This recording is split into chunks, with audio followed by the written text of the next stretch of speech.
Good morning. I'm Ryan Grimm, joining you here from the United States. It is early morning in the U.S. It is late evening in Lahore, Pakistan. This is a joint drop site and breaking news production, and we're very thrilled today to be joined by Aleema Khan.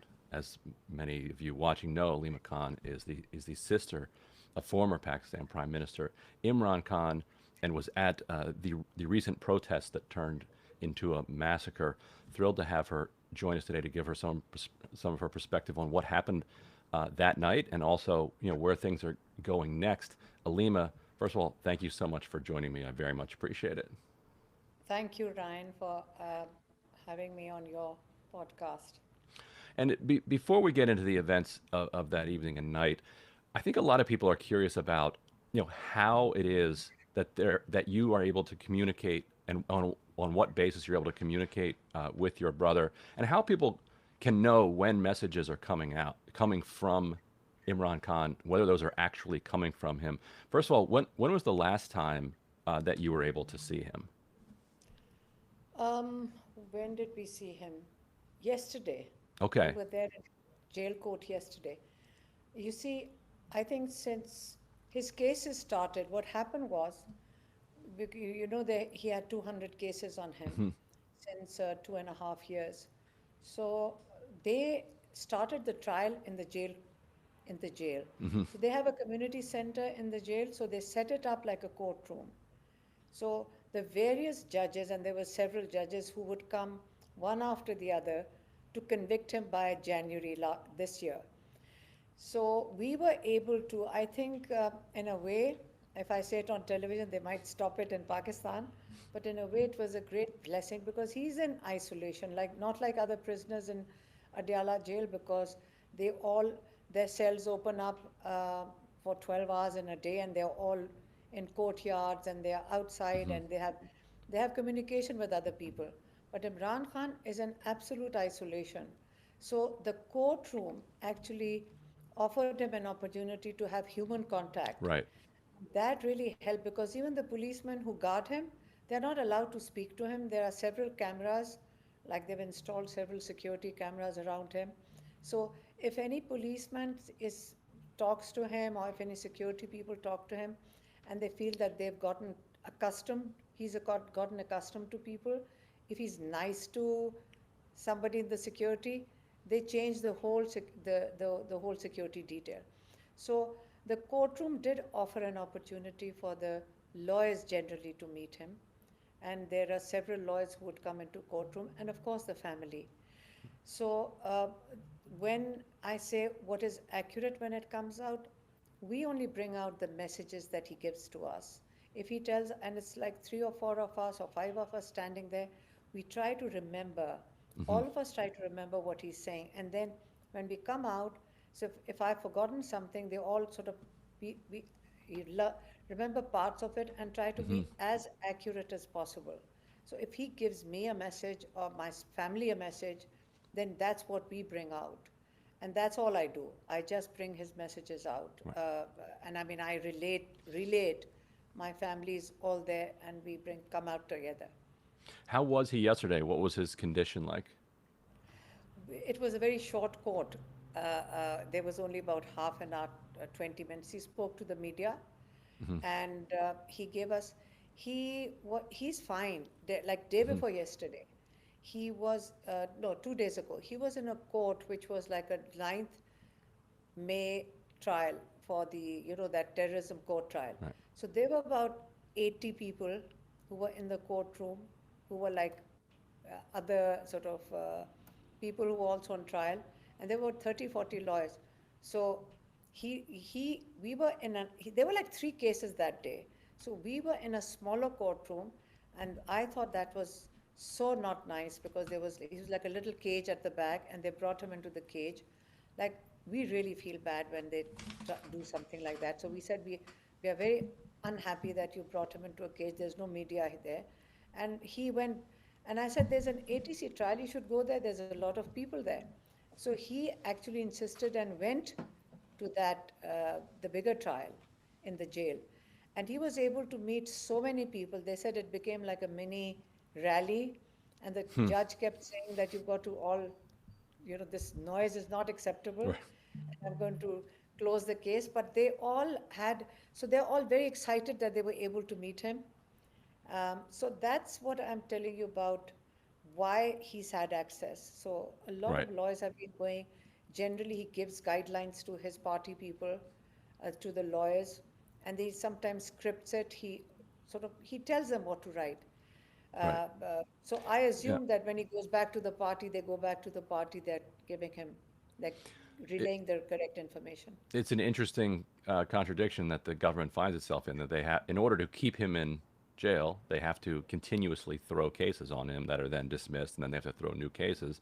But by throwing the new cases on him, that allows him access to people and to lawyers and to his parties. Yeah. It's an interesting problem that they have, because they're trying to, keep up this facade of some type of, legitimate judicial system. But let me ask you about the protest. So the protest comes together for people who are watching this in the United States who didn't follow it minute by minute. This was what your brother called a final call, a major protest, bringing people from all over the country to Islamabad.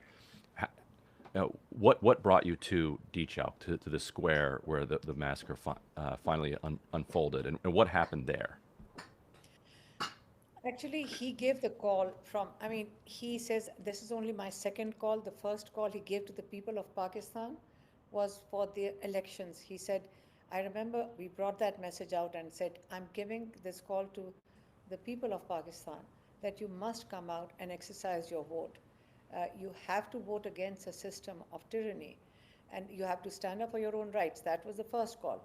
And he said, this time, I remember maybe a few days before that, I don't remember the date, he said, go and give the message to the people of Pakistan that this is only my second call that I'm giving, and this is my final call.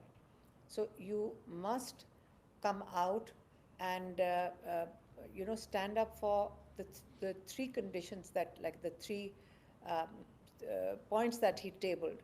One of them, the first one, was to release all the prisoners.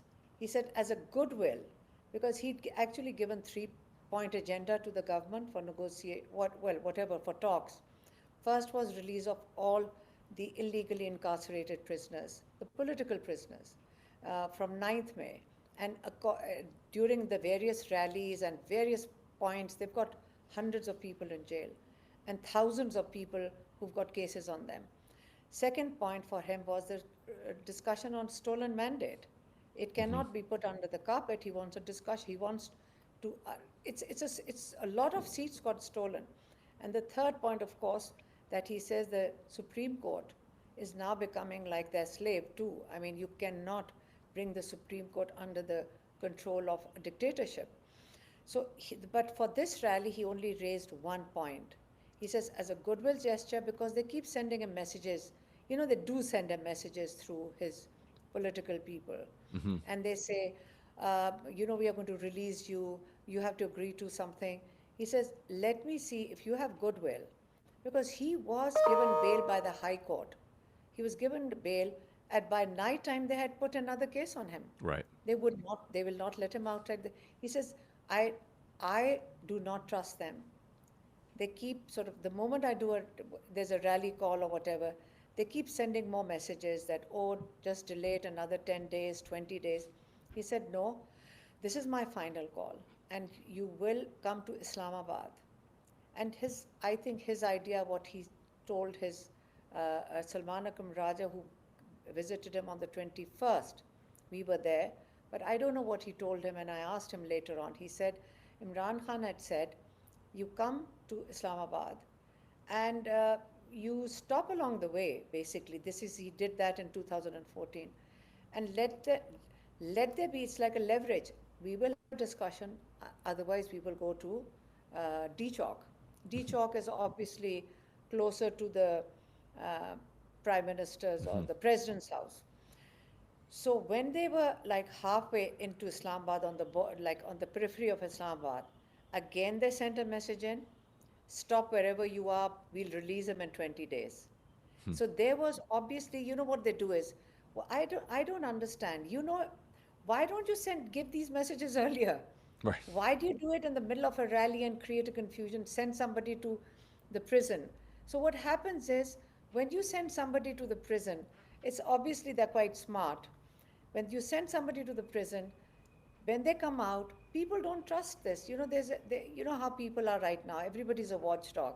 Hmm. So they don't trust whatever comes out. So they create that confusion. They're very good at it. As a result, the movement to obviously they went ahead with the movement to Dchok, which is the center of really the next to the prime minister, the president's house. So okay, so they proceeded. We were part of the rally. We were part of the rally from 10. We left home at 6, but by 10 o'clock, we were waiting for the rally. When they came in, we joined them. It was um, it was a very pleasant occasion. There were women there, there were young children. My sister's granddaughter, she was 16, she was with us. My other sister was there. So you don't go out to commit terrorist Right. acts with children around. So there were a lot of young people around Hmm. and older people. And it's PTI Imran Khan's rallies are always a very family occasion. And they moved towards Islamabad. The only thing that we saw on the way were containers. And you know how the young people enjoy removing the containers, the Hmm. blockade. So they were removing the blockades and they were victorious when they removed the blockade. We saw, I mean, I think I have pictures of it, policemen standing on the overhead bridges and waving. I mean, it Hmm. was a very goodwill. Everything was fine. So when the rally arrived onto the main roads, there was no police. There was some police. It was all very relaxed. Nothing was happening. And this was like an ambush. This Hmm. was like an ambush. Around 3:30, 4 o'clock, people started coming and showing bullet, like shells. They were Hmm. bullet shells. And then we all panicked and said they should withdraw, like they should come back. Where are these young people going? To a point that I was trying to say, what, there are snipers on the rooftops. Don't stand here. But the snipers were getting everywhere. A sniper has a range, I Right. suppose. Hmm. So if you told them withdraw, if you congregate, we saw bodies. So Let me tell you, withdraw from Dchok, you were saying, like a or little, just in like general to the higher disperse. building. No, Right. there were two, three higher buildings. Hmm. There were high rises, not very high, but maybe 15, 20 stories, that the people on the road identified that this is where the shots are coming from. Hmm.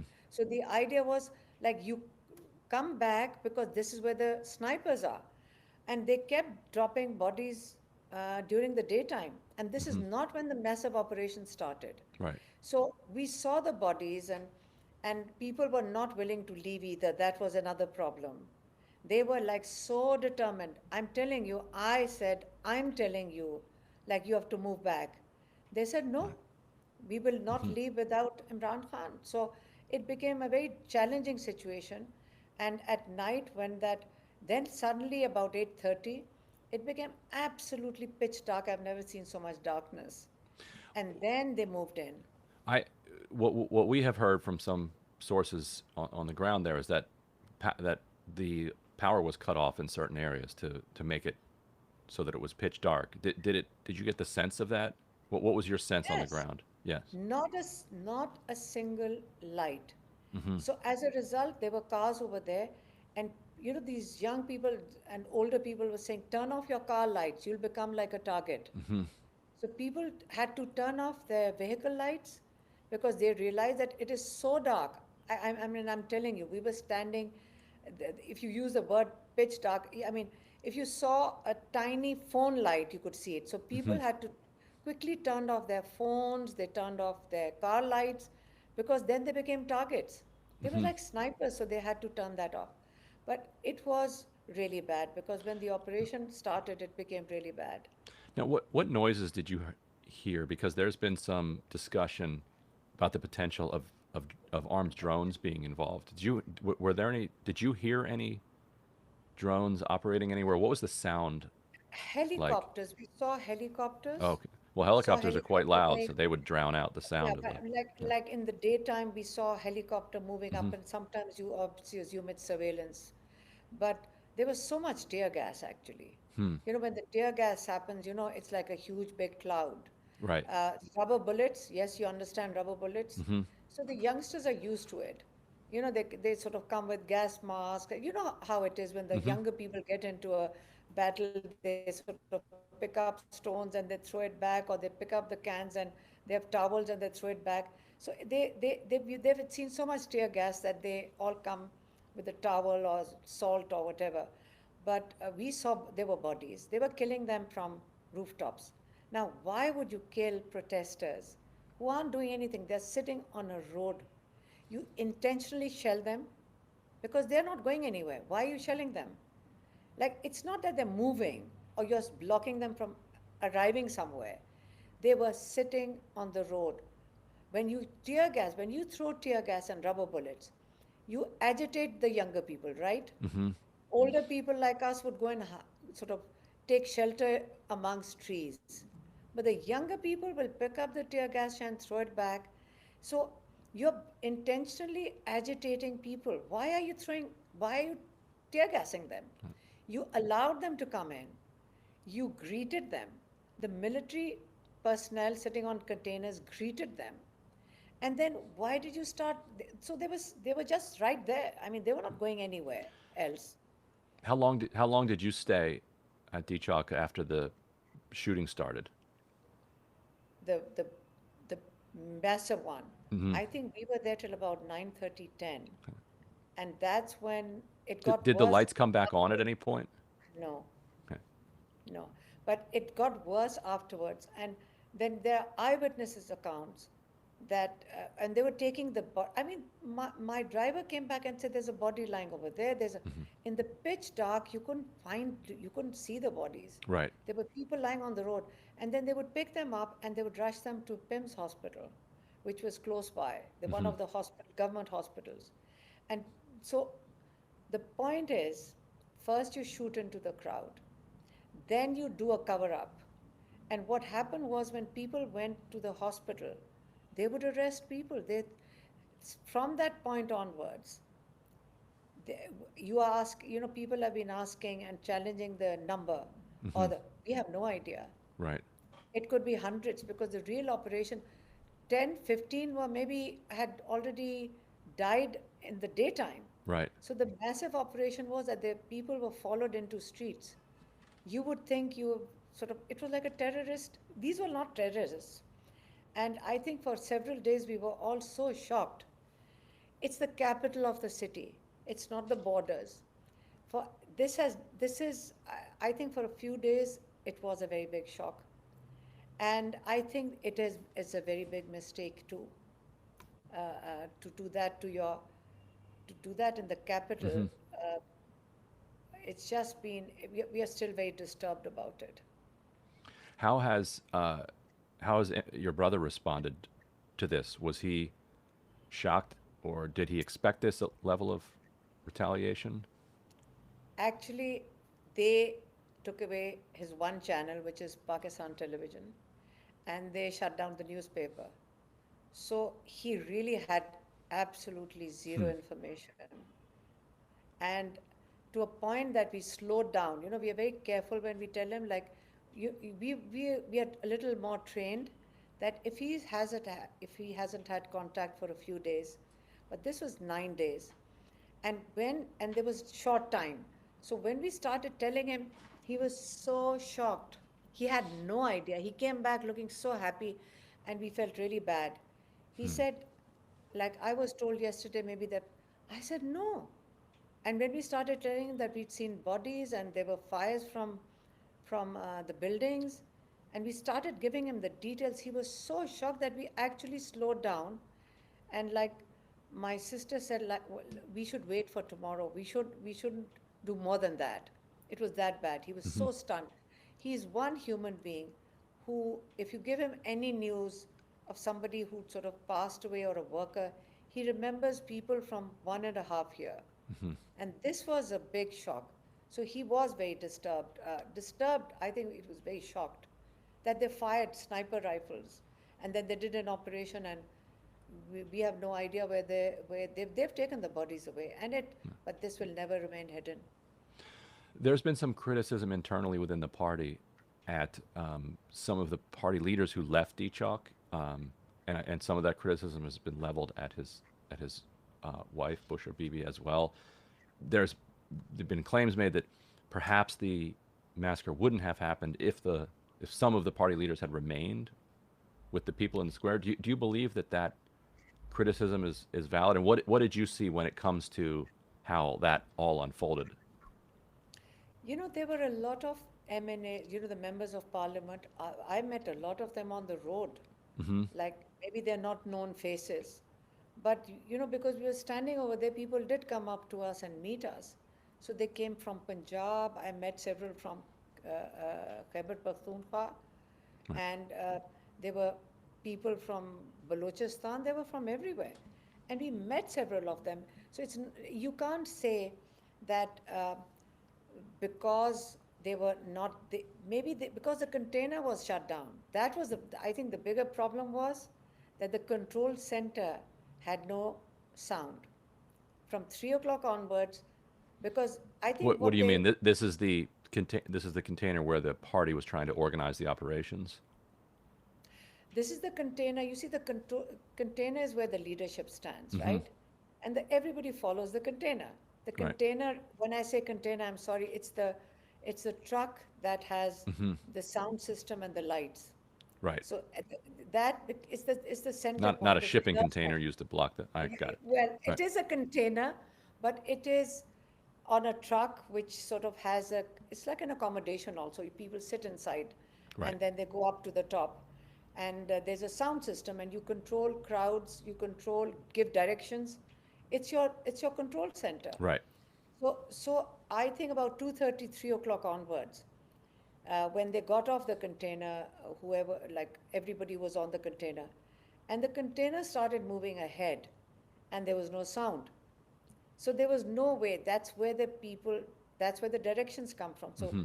from 2:30 onwards, there was no direction. The generator or something had gone.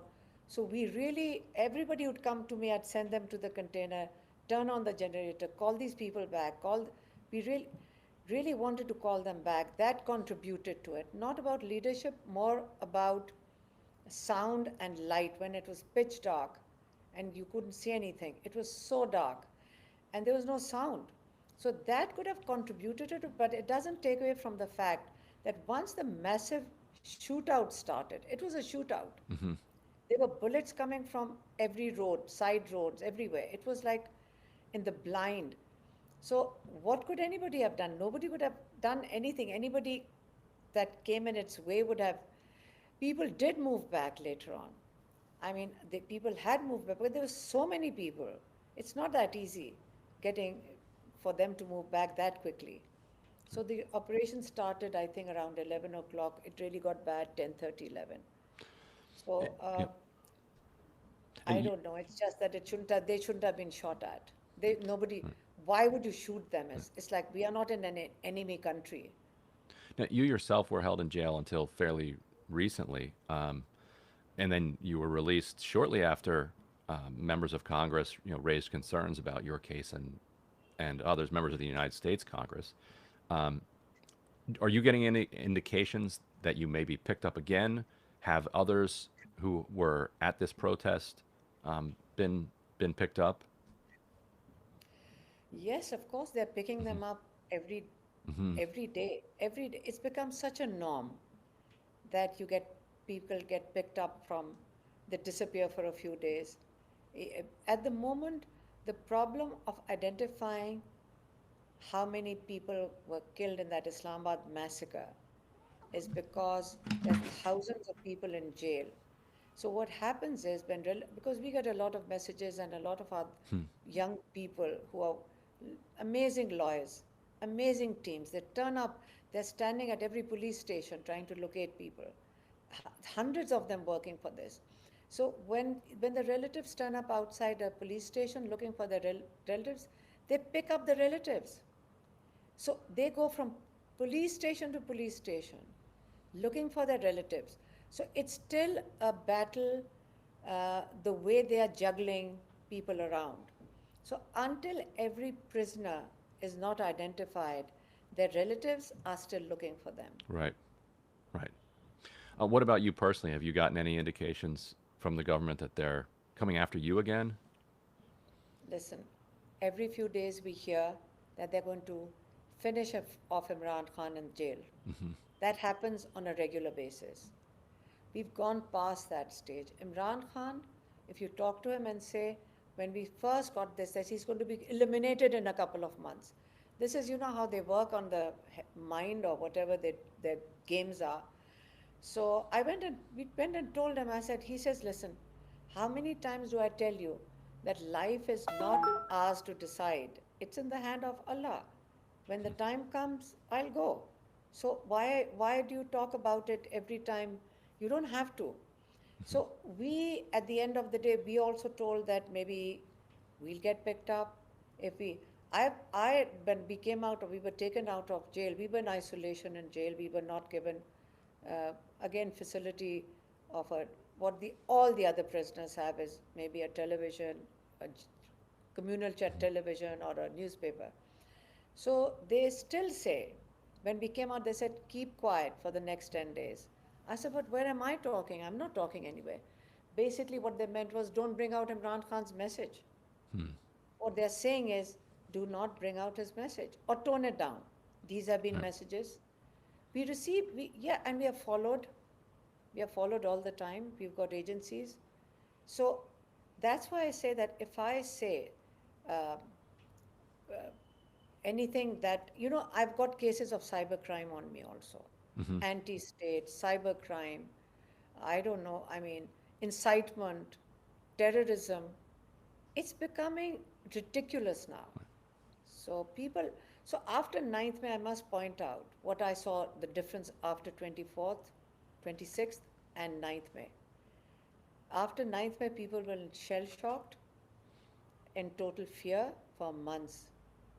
This time, after 26th and the shootout, somebody asked me, I said, if you thought this was a pressure cooker, now it's really a pressure cooker. Now people are angrier than they were before that. So the anger is really built up. And it is not that people are going to be subjugated because of this unleashing of terror on them. And we keep hearing word of these negotiations that are going on between the government and Imran Khan, and maybe mediated by some other countries from outside. What are they asking for? Like when they say, okay, we will release you, what are they asking for from him, and what is he willing to give in order to get to some type of a deal? Frankly, you know, we've heard nothing. You know, when they keep talking, we keep hearing these things, it's actually nothing. One day, we did hear something. They said, can Imran maybe regret that there was 9th May? But Imran Khan has always said that hold a joint investigation commission, set up a joint investigation commission, investigate whoever's responsible, please convict them. I mean, and this, for people who are watching who don't know the details, this is after he was arrested the first time. Yeah. There were then major protests, which there's a lot of evidence that were instigated by, you know, state security forces, and then used as a pretext to round up party workers and other activists. There were a few buildings that were conveniently burned down. Everybody knows. If they bring out the CCTV footage, they'll know. And there were about 16 people, again, sniper rifle shot dead. 16 people died that time. But remember, there was a lot of fear at that time. Again, the families were threatened not to talk about it. As a result, that died down because there was fear. But watch this time. They're being threatened not to put up videos. The internet is very slow. You can't upload. But this time it's changed. This time people are not going to take this tyranny. It's just not going to go away. The people standing up for their rights is not going away. Right. Does Imran Khan have any directions for people the diaspora outside of Pakistan, and what is his understanding of how the diasporas role is playing into what's going on inside Pakistan? And what should people do? Social, Yeah. social media Hmm. and diaspora. You see, Imran Khan, not today, this is not from today. You have to keep in mind that Shaukat Khanum, which was built in 90, from, like, fundraising started in 1991. Imran Khan has been traveling all across USA, globally, to fundraise for the hospital and then for the university, the charity university, and for the hospital. So his connectivity to the diaspora is huge. And he has repeatedly said, and when he came into government, his biggest, not optimism, his plan, and he rightly was, that this was his plan, that the Pakistani diaspora will build Pakistan. They are the ones who are going to come and invest. He said exactly the way the Chinese and the Indians, diaspora, the expatriates returned home, brought back knowledge and investment. That is exactly his dream for Pakistan. So his connectivity to the diaspora is huge. He wanted to give them voting rights, and he has such high hopes for Pakistan based on the involvement of the diaspora. And the same way the diaspora loves him, I mean, Pakistanis overseas absolutely love him because he's given them the respect. I can verify And that. now, and now, and the most difficult time when Pakistan was in absolute trouble. I mean, people were scared. Women were being abused. People were being picked up from their homes. It was a very difficult time last year. At that time, it was the diaspora. It was the people, it was the Pakistanis across the world who kept the pressure, they kept standing, they kept protesting. They, they were so, I mean, the biggest support to Pakistan came from the diaspora.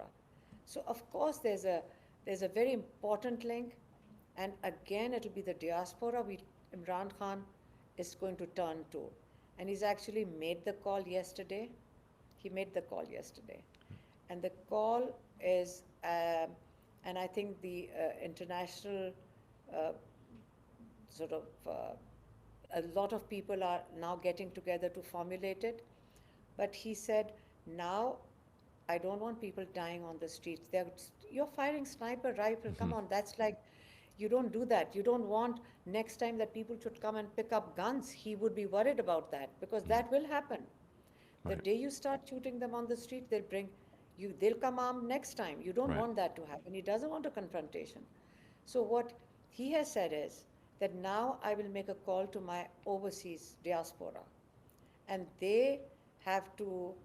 Um, they're going to not send in the remittances. If you want to bring this government down, not send all their remittances, but let's say percentage, if they just have to hold back maybe 10, 15% or 20% of the remittances. And that's, this is what, because the relatives of the diaspora have been abused over here. They've been Right. threatened in Pakistan. You speak up in USA or in Britain or in Europe, your relatives get picked up in Pakistan. Yes. Yeah. So they Yeah, are we've very reported angry on that at too. drop site. Yeah. A Yeah. lot of times they're Very threatened. pervasive. In, in fact, they start calling them up overseas from Pakistan, the agencies, and threatening them that we'll pick up your daughter, we'll pick up your relatives. So they themselves are also very angry.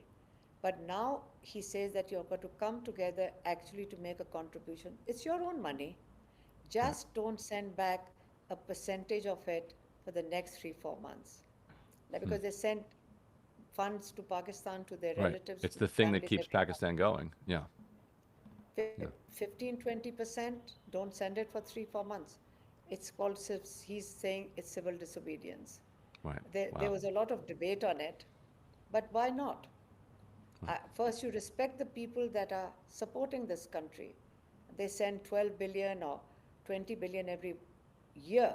So they should have some value and respect in Pakistan. So let them feel the value of our overseas Pakistanis' Interesting. contribution by them stopping it, just withdrawing a percentage of it every month, and let them feel how it hurts. Wow, interesting. Well, Aleema Khan, thank you so much for joining me. Really appreciate it. Thank you, Ryan. Thank you for having me.